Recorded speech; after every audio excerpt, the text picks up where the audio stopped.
papais e mamães dos pets.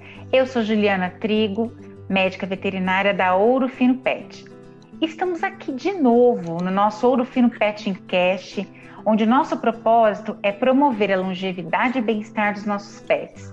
Então, aqui nós sempre traremos informações sobre situações reais do dia a dia com o seu pet. E dentro da nossa série, que estamos conversando sobre comportamento animal, novamente hoje o nosso convidado mais que especial, o Dr. Luiz Carlos Souza, que é médico veterinário especialista em comportamento animal. Dr. Luiz, de novo, muito bem-vindo ao nosso Ouro Fino Pet Cast. Olá, Juliana. Muito obrigado. Obrigado pelo convite, pelo Ouro Fino, a você.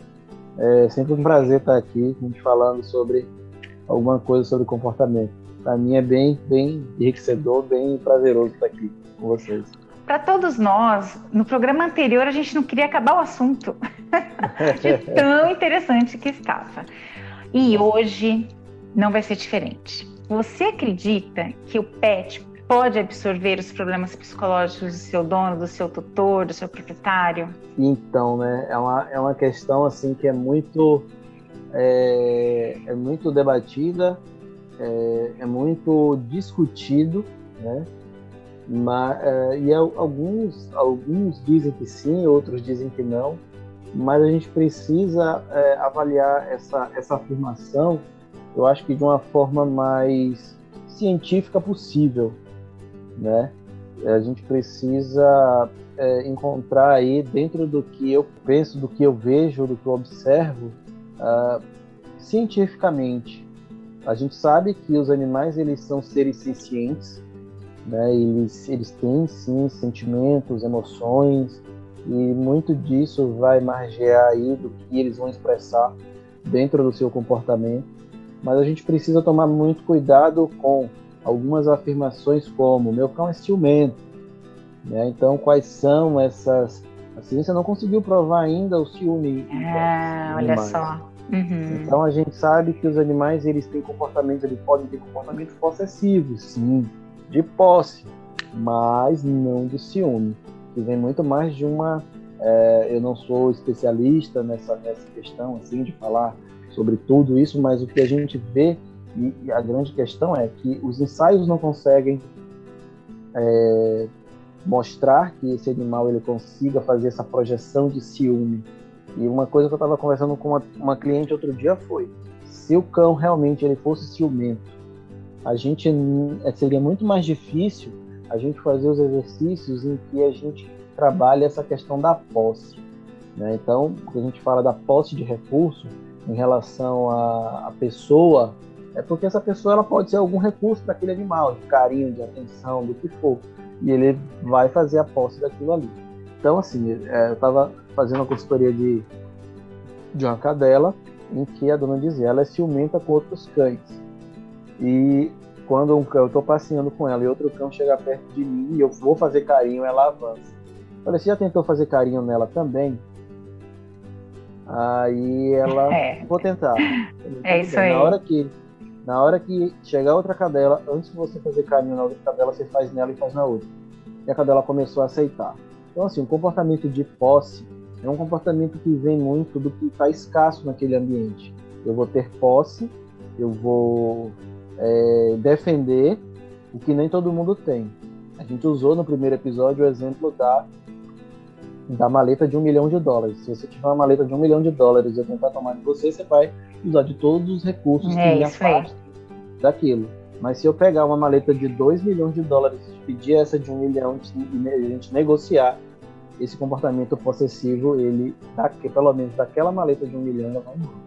Então, se eu aumento a disponibilidade do recurso no ambiente, eu diminuo a probabilidade de aparecer aquele comportamento possessivo, porque o recurso deixa de ser tão escasso naquele ambiente. Então, aí que a gente vai lidando. Mas quando a gente parte do pressuposto se os animais eles podem absorver ou não o comportamento dos tutores, por que a gente... Aí eu já trago, além da visão, né, da visão científica, macro e tal da questão, é o que eu observo, que a gente observa como experiência de como são esses tutores? Então, se há cães ansiosos, muitas vezes o dono, o tutor, ele é ansioso.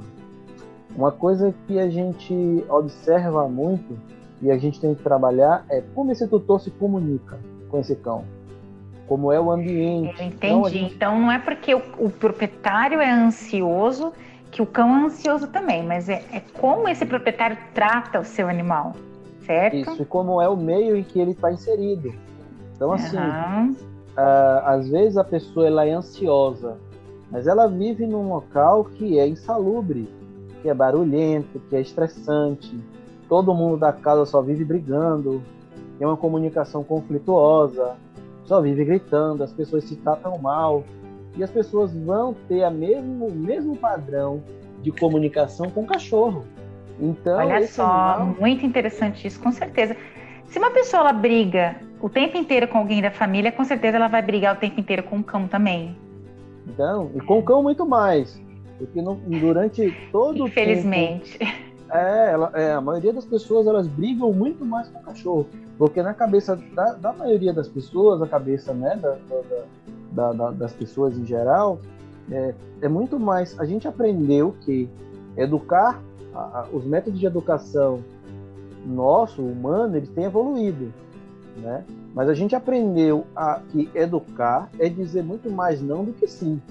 Quando eu quero educar, eu digo muito mais o que aquele indivíduo não pode fazer do que ele pode. É então, verdade. Isso é um desafio até quando eu tenho alguns casos em que, agora na pandemia mesmo tem muito, que uma criança queria e ganhou um cachorro. E a criança judia do cachorro, né? E a gente pode dizer assim, não pode fazer. E aí eu chego para os pais e digo, tá, mas vocês disseram à criança o que ela pode fazer? Não, você disse que não podia brincar assim com o cachorro, mas você disse como ele poderia brincar com o cachorro? Então eu sento com a criança no chão e vou ensinar técnicas de adestramento, jogos. Eu falo, o cachorro está te mordendo se você brincar assim. Vamos para um outro jogo que vai ser mais legal, que é você fazer ele sentar. Vamos fazer ele passar debaixo da sua perna? Vamos fazer ele descobrir onde é que está a ração nesses potinhos aqui? E a gente vai ensinando a criança. Eu não sou pedagogo não, gente, não tenho nenhuma formação com criança, mas vem um pouco dessa sensibilidade de como a gente ensina o indivíduo a se comunicar com o outro. Então, muitas vezes a gente pensa, esse cão é ansioso, mas eu ensino muita gente, por exemplo, a ensinar o seu cão a sentar. Aí eu chego assim, fale com o cachorro, devagar, baixo, faça o gestual, com a mão espalmada para cima, senta. E a pessoa fica, senta. Aí eu tenho Vocês pegam o chinelo, né? Pega o chinelo na mão. Então, a gente ensinar o cão, senta, ele vai entender que aquele treino ele é muito ansioso e que ele não precisa sentar da primeira vez. Então, quanto mais relaxado e calmo eu comunico para esse animal um comando, dali eu já começo. O meu maior trabalho hoje é muito mais ensinar os tutores a passarem a mensagem para o cão de uma forma mais calma do que treinar o cachorro de fato. Porque não adianta eu treinar o cachorro de uma forma e o cachorro está no meio daquela casa que ninguém sabe se comunicar com o cachorro, que está gritando, que está ameaçando bater. E o cachorro não vai aprender, ele vai tentar fazer, ele vai fazer. Em uma das vezes que ele se sentir extremamente ameaçado, ele vai fazer o comando para não apanhar. Então isso é muito triste. Então, bem triste. Então, assim, quando a gente pensa tutores, donos de cães ansiosos, geralmente o cão é ansioso.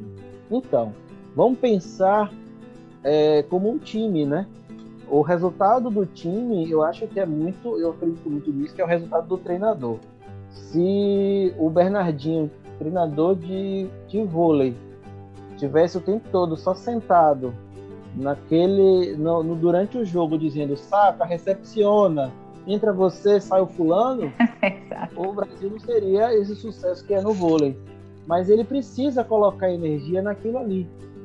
Da mesma forma que se ele fosse um instrutor de yoga e ele tivesse da mesma forma, o time, as pessoas que estão procurando aquele relaxamento e aquela concentração iriam se sentir mal. Então, tudo tem que ser na medida em que a coisa tem que acontecer. Então, se eu estou tentando treinar um cão ansioso, um cão que não responde a comando de forma muito enérgica, esse animal vai ficar muito ansioso com esse treino. Da mesma forma que se eu estiver ensinando um cão, ensinando um treinamento, fazendo um treino de agility, e eu sou uma pessoa de energia muito baixa, muito vagarosa, esse cão vai errar muito, porque ele precisa de um outro engajamento, e a palavra é essa. Eu preciso estar ali, na mesma sintonia que esse cachorro. Então, para responder sua pergunta, você vê o caminho que a gente percorre. Mas, exato. É complexo, né? É mais complexo do que a gente imagina. Uhum.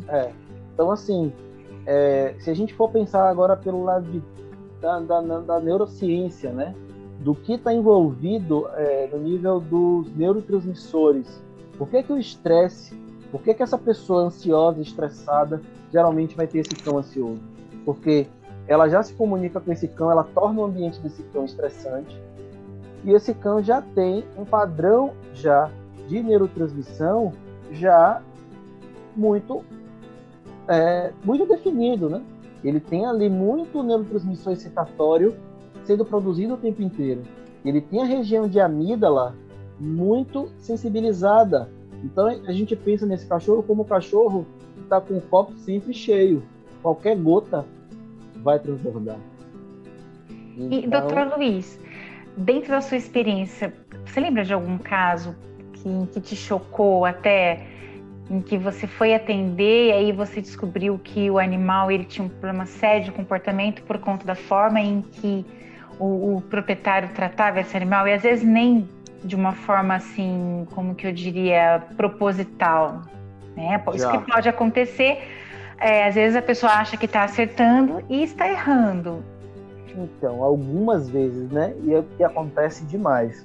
Uma coisa que eu sempre falo com todo mundo quando a gente trabalha com comportamento, é o que a gente até sempre... A gente tem essa corrente do comportamento, né, de ser positivista, de trabalhar com reforço positivo. Mas eu não posso trabalhar com reforço positivo somente com o cachorro. Eu tenho que lidar também com o tutor. Porque se eu chego na casa da pessoa só para apontar o dedo e dizer você fez errado, você maltratou, isso não está certo, eu só culpar, eu coloco a culpa na cabeça dessa pessoa, eu não estou sendo positivista, eu não estou indo levar a solução, eu estou indo fazer às vezes com que essa pessoa desista de ser tutor daquele cachorro. Então, eu sendo assim bem a grosso modo. Então, acaba que você é, entre aspas, um psicólogo do tutor também. Bem entre aspas, mas... Eu acho que todo veterinário passa por isso, né, Juliana? Seja passa. Na clínica geral, em qualquer lugar. Então, com certeza passamos. Na época que eu trabalhava de plantão, tinha uma cliente que o cachorro dela, acho que comeu alguma coisa, não sei se foi um veneno, ou foi alguma coisa que intoxicou. E ela deixou o cachorro lá internado e ela me ligava chorando: doutor, pelo amor de Deus, eu matei meu cachorro, se ele morrer, eu não vou me perdoar, e vou não sei o que. Eu falei: calma, porque você não pegou o veneno e deu na boca do cachorro. Ele comeu por acidente. Então a gente tem que entender, muitas vezes, o que é um acidente e o que é uma situação daquela, o que é um homicídio culposo e o que é um doloso, né? Exato. Quando teve ou quando não teve a intenção de fazer. Com certeza. Então, muitas vezes, se a gente lança a mão de técnicas que não são adequadas para o comportamento, se a gente realmente, muitas vezes, vai maltratar, vai causar mais trato, vai. Mas, o que eu sempre falo, a questão toda se você fez mal ao seu cachorro, pegue essa culpa e transforme no que você quer daqui para frente. Você não quer fazer o bem a ele, você não se sente mal com isso, então proporcione a partir de agora tudo o que você acha que faltou, e ninguém vai fazer algo para o seu animal de uma forma que ele saiba conscientemente que aquilo está sendo ruim. Então a gente tem passado por muitas mudanças, até do nosso raciocínio. Antigamente era comum as pessoas sempre utilizarem enforcadores nos seus cães. Era comum, era o que a gente achava que sempre dava certo. Hoje a gente ainda vê as pessoas usando enforcador? Tem, mas hoje já tem uma corrente de clientes que Me procuraram e já tinha um outro profissional que usava enforcador e dizia, olha, o cara veio aqui, usou enforcador, eu não quis mais ele aqui. Não é esse tipo de treinamento que eu quero. Exato. Então, Já assim, estão conscientizadas disso. Eu não estou aqui dizendo que se o cara usa enforcador, tá errado, tá certo. Eu acho que cada um faz. Eu não concordo, não faz parte da minha prática, não uso enforcador em animais, mas aí vai do que cada um acha do que é bem-estar e do que é trabalhar, né? Eu não faço uso de nada que a gente sabe os danos físicos que podem, e emocionais exato. que podem causar o do enforcador, mas é isso. Então muitos tutores hoje não aceitam mais algumas coisas. Então a gente percebe uma mudança até nessa população, nesses tutores, no perfil desses tutores. Tem outros que não, que aceitam e até procuram que use. Mas tem até, não pode usar um enforcador, não. Eu falei, não, comigo não. Se você quiser usar, procura quem trabalha com esse tipo de método. Mas eu não utilizo também. Aí vai de cada um, né? De arcar com as consequências do que acontece no seu trabalho. E ser responsabilizado por isso. É uma coisa muito interessante na medicina veterinária e apaixonante. A nossa profissão, ela nos permite cuidar dos animais, mas a gente cuida bastante dos tutores também. Até porque Exato. A grande maioria dos tutores, quando o seu pet ele está feliz, eles também estão felizes, né, doutor Luiz? Então é algo muito legal da nossa profissão, assim. E desse caso que te chocou, você me perguntou do caso. Isso, eu quero saber se reverteu, como é que foi? Eu fiquei curiosa. Foi um dos casos, assim, a gente atende muitos, né? A gente tem alguns, tem um que era de um cachorro que era de uma família, e esse animal tinha um grau de agressividade que foi piorando. A gente acredita que era um grau de agressividade patológico, né? A gente estava até conversando antes aqui sobre essa questão da eutanásia e das coisas e tal. Então, é algo que ainda é um tabu muito grande a gente conversar sobre isso aqui no Brasil, pelo menos.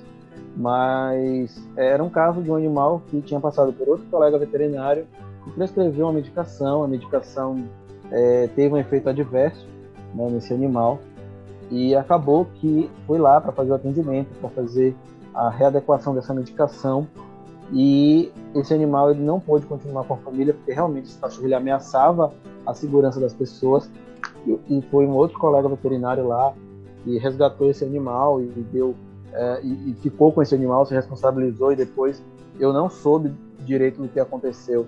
Esse animal foi para uma fazenda, né? E foi um caso muito triste, porque a família, depois que o animal foi embora, eu ainda fiquei lá conversando com a moça o que estava acontecendo, para passar receituário, para pedir as coisas, para tal, e foi algo que foi muito chocante. E um outro caso foi um caso que uma cadela, ela sofria maus tratos, não pelo tutor dela. Ela sofria maus tratos por outras pessoas da família. Nossa. E a pessoa o tutor que me chamou veio para pedir ajuda, para explicar às pessoas que aquilo estava errado. E algumas pessoas da casa não aceitavam. E a cadela começou a agredir antes ela não agredia, depois ela passou a agredir a pessoa que promovia os maus tratos. Eu falei, olha, isso vai acontecer. A pessoa fez que nada, não, isso não vai acontecer não, porque ela me respeita. Eu falei, olha, vai chegar uma hora que ela não vai suportar e ela vai te atacar. Ela não é uma cadela agressiva. Aí a gente vem para discutir um pouco sobre o que é reatividade. É um termo que está muito na moda quando a gente vai falar de agressividade. Não, meu cão é reativo. E reatividade, gente, é tudo que o animal reage. É a forma com que ele reage. Que pode ser com medo, que pode ser com agressividade. É a forma que ele lida e que ele reage com aquilo. Eu sempre falo, se o animal ainda reage, ele ainda tem chance. Porque ruim é quando esse animal ele deixa de reagir e ele se entrega, que é o que a gente chama muito de desamparo aprendido. Então, em alguns casos, esse caso, e aí eu chamei o tutor dele e falei, quando você não tem a colaboração de outras pessoas da casa, você tem que assumir o seu animal para você. E treine ele, e conduza, e siga o tratamento. Você não vai esperar o ideal, as condições ideais, num plano de tratamento comportamental é que a família esteja incluída. Mas se você não tiver a família inteira, alguém precisa fazer alguma coisa. Okay? Enquanto está o barco à deriva, se ninguém toma ali o leme desse barco, ele vai afundar. Ele vai piorar até causar um acidente pior. Então antecipe as situações. Se você vê que o animal vai chegar perto da outra pessoa, chame ele para você, coloque num quarto, faça um treinamento, faça um carinho, desestresse, acalme esse animal e, graças a Deus, deu tudo muito certo. Que legal. Aconteceu dele morder essa pessoa que eu disse, mordeu, e a pessoa fez assim, eu não toco mais nessa cadela. Falei, que bom que você não vai tocar mais. Tipo assim, a pessoa achou que ia ser ruim pra cadela. Eu não quero mais saber dela. Falei, que legal, parabéns, você não vai mais interagir, porque se não chega para fazer carinho, só chegava para aquela questão do que a gente estava falando.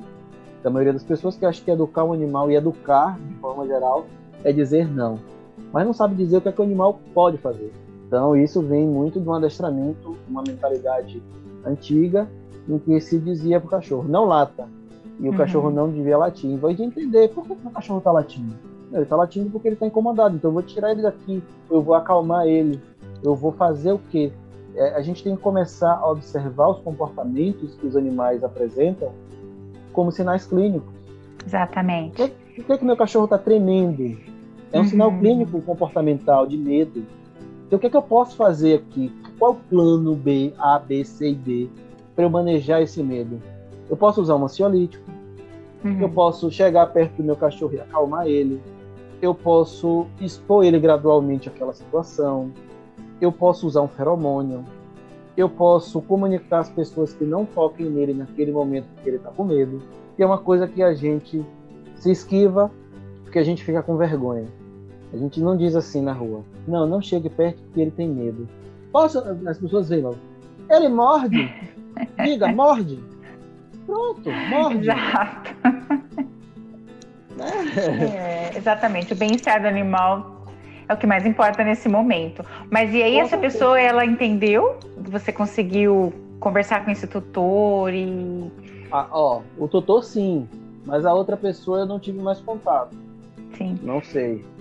Mas para mim foi assim, foi um caso que eu tenho visto evoluções assim de a gente atende os casos e muitos desses tutores, eles nos seguem nas redes sociais. De vez em quando a gente vai lá dar uma olhada para ver como é que tá. Então eu sempre vejo, né, fazendo enriquecimento ambiental, fazendo brincadeiras. Não sei hoje a real situação como está, porque a gente terminou o tratamento. Na verdade, eu não fiz nem o tratamento. Eu fiz a consultoria inicial e a pessoa continuou por conta própria, acho que por questão financeira, não sei o que foi. Mas eu continuei conversando, procurando saber por WhatsApp, procurando saber notícia, porque tem alguns casos em que a gente presta mais atenção, né? São esses mais sensíveis, mesmo que a gente não receba pela consultoria e não faça a consultoria, a gente procura saber, e aí, como é que tá? E aí, melhorou? Qualquer coisa tô aqui e tal. E aí, até onde você conseguiu acompanhar, as coisas estavam caminhando bem para a cachorrinha. Isso, sim, a gente, que coisa boa. É muito bom saber disso. E é interessante que as pessoas estejam atentas realmente ao que o animal pode estar passando. Porque nós sabemos, né, doutor Luiz, que as pessoas elas passam por problemas, né? E as famílias passam por problemas. E os animais, eles podem sofrer com tudo isso também. Então, é interessante estar atento também ao sofrimento do animal, né? Com certeza. A como tratar esse animal, a como fazer para que ele seja feliz também. E é por isso que a gente está nesse bate-papo maravilhoso, né? Nessa série sobre o comportamento animal. Realmente para que os tutores, eles aprendam a fazer os seus pets mais felizes. E com isso eles também vão ser mais felizes, né? Com certeza. Porque quando a gente fala de comportamento, como a gente falou no primeiro episódio, a gente tem aí um contexto de família. Então, se o meu cachorro... Já aconteceu comigo, de eu sair para trabalhar e notar que o meu cachorro não estava bem.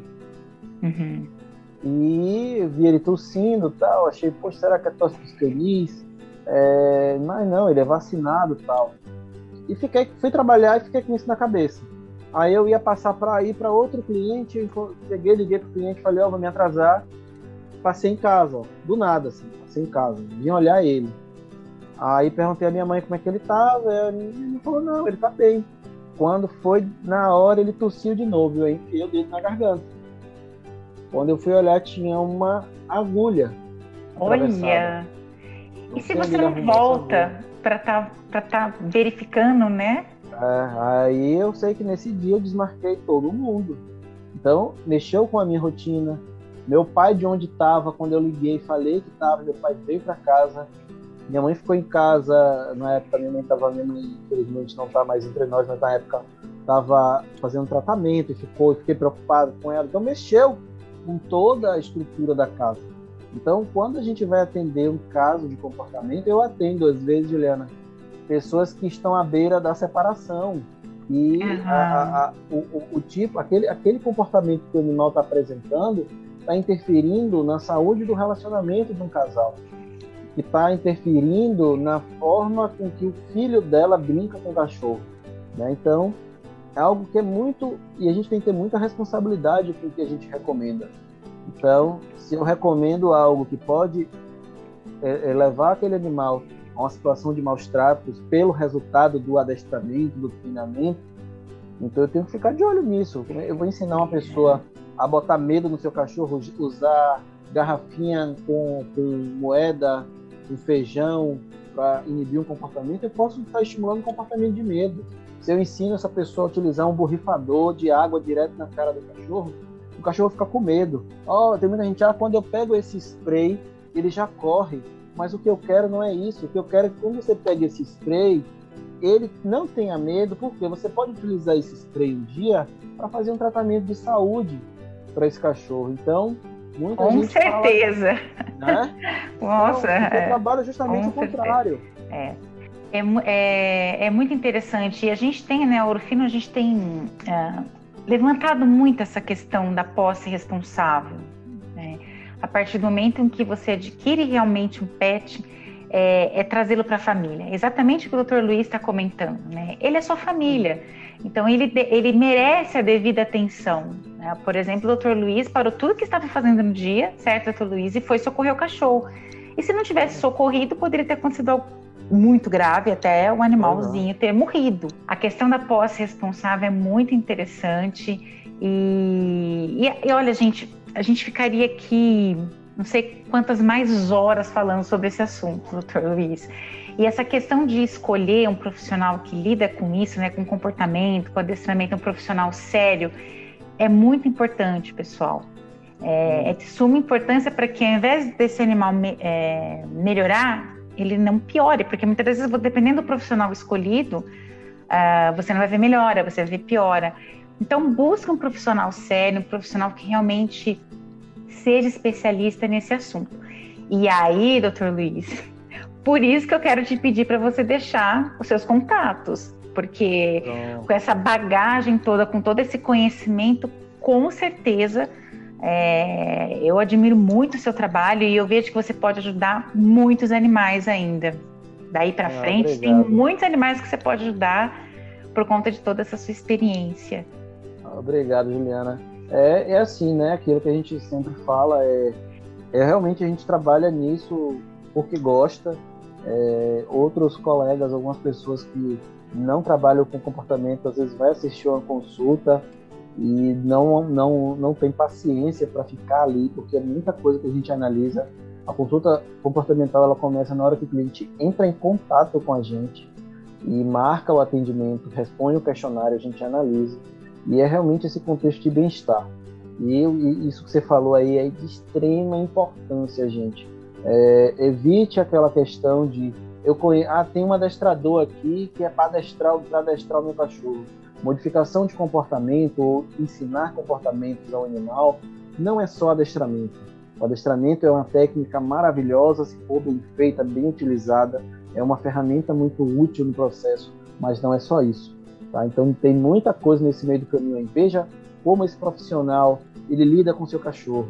Se existe algum treino, por exemplo, o que é que eu posso dizer aqui Você pode desconfiar de uma pessoa que está ali fazendo seu treino. Ah, não, tal treino você não pode assistir. Por que eu não posso assistir o treino do meu cachorro? O profissional que trabalha com comportamento e que você deve confiar, geralmente deve ser justamente o contrário.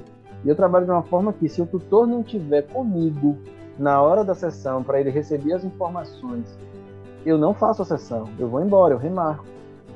Né? Eu não vou lá para treinar o cachorro dele, eu vou lá para ensinar ele como ele vai conduzir a situação. Então, é bem por aí. Tem várias coisas. Pega a referência, vê como trabalha, olha tudo, olha Instagram, olha, pergunta quem já trabalhou, se esse cara faz live, ouve, vê se você concorda, vê se o que ele fala faz parte dos seus valores, enfim. Pense que você está colocando na mão daquela pessoa algo muito valioso, que é o seu cachorro. Se você chama de filho, eu estava falando isso hoje, ninguém coloca o filho na escola e não vai ver como é a escola. Não, como é que é com certeza não. Então, por que você vai escolher um profissional qualquer para... Eu não estou dizendo que eu sou o melhor do mundo não, tá? Mas a única coisa que eu tenho é, quando eu vou dormir à noite, minha cabeça vai bem tranquila no travesseiro. Então, não... Com certeza, tenho certeza disso, Dr. Luiz. Então, fala aqui dos meus contatos, DDD 71, WhatsApp, né? 99299-7646 e o Instagram, @LuizSouzaVete. Tá bom? Então, quem quiser conversar, estamos aí. Excelente. E você que está nos ouvindo, aproveite, nos siga em nossas redes sociais.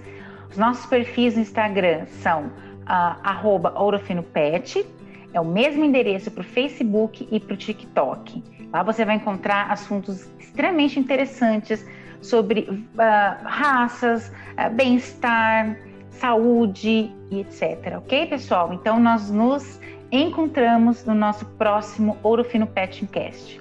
Tchau!